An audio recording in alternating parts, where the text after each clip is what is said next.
Hello సహోదరులారు, బాగున్నారా?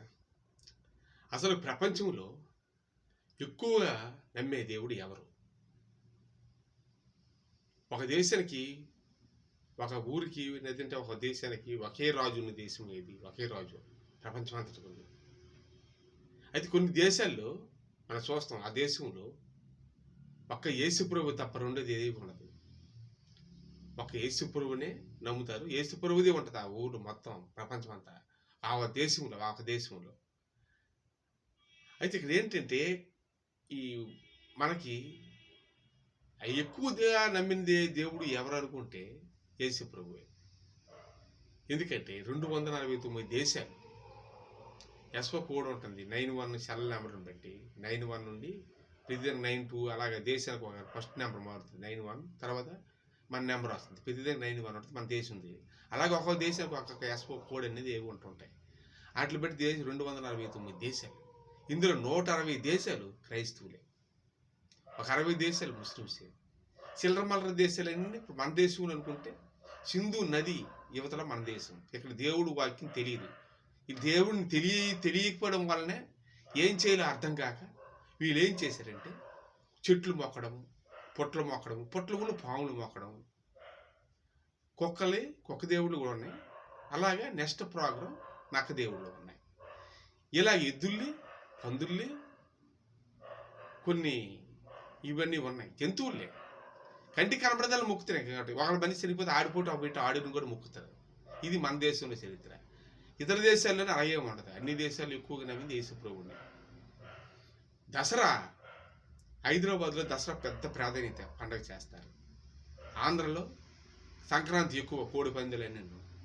ప్రపంచ వరల్డ్లో క్రిస్మస్ అంటే ఇది ఏంటంటే పెద్ద బిగ్ పండుగ. అది జనవరి 1 ప్రపంచం వరల్డ్ చేస్తుంది. ఎవడు పుట్టినా సచ్చినా క్రీస్తు శకమే.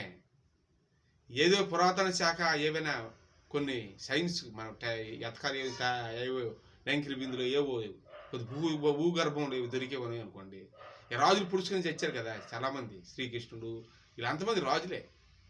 వాళ్ళ దేవుడిని వాళ్ళు ఎవరు చెప్పలేదు. చెప్పాలంటే మీరు అది చూపించండి. ఎవరు కూడాను నేను దేవుడును అని చెప్పలేదు. కాబట్టి తెలివైన వాళ్ళు లోకంలో కాదనలే.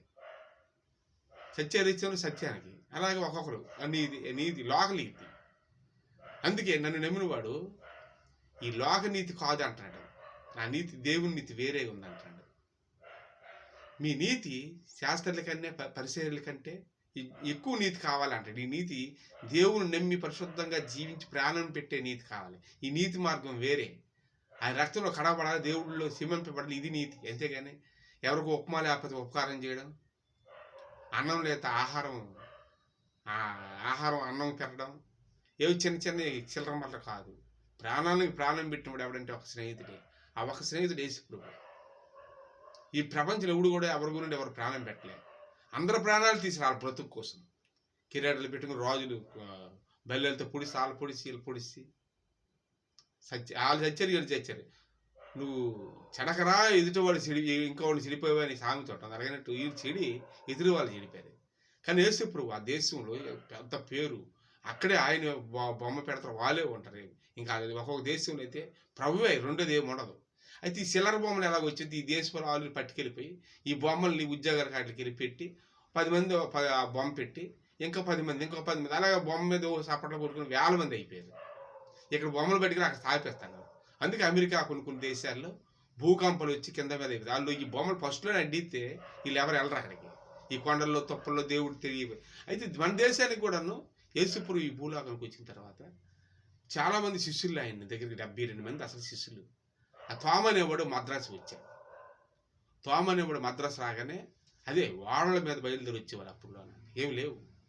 ఈ పంతులు అంతమంది ఏం చేస్తారంటే ఈ చెట్లకి పొట్లకి పాపం దేవుడు తెలియని మొక్కుతే నీరు వాటర్ పైకి ఇసిరి సూర్య నమస్కారం చేస్తారు, సృష్టిని మొక్కేస్తాడు. సూర్యుడు రాత్రి పొగలలో ఉంటాడు, రాత్రి కనబడ్డు. చంద్రుడు రాత్రి పొగలు కనబడ్డు. కానీ ఎప్పుడు ఉన్న వెలుగు దేవుని వెలుగే. ప్రపంచమంతా మెచ్చుకుని వెలుగు దేవుని వెలుగే. అది ఎప్పుడు ఉంటుంది. నీ లోకంలోకి నీకు వెలుగే ఉన్నాను అంటాడు యేసుప్రభువు. ఆ వెలుగుని ఒక్కొక్కరిని వెలిగించుటకే నేను వచ్చానంటాడు. చీకటి వెలుగుని గమనించలేదంటాండి.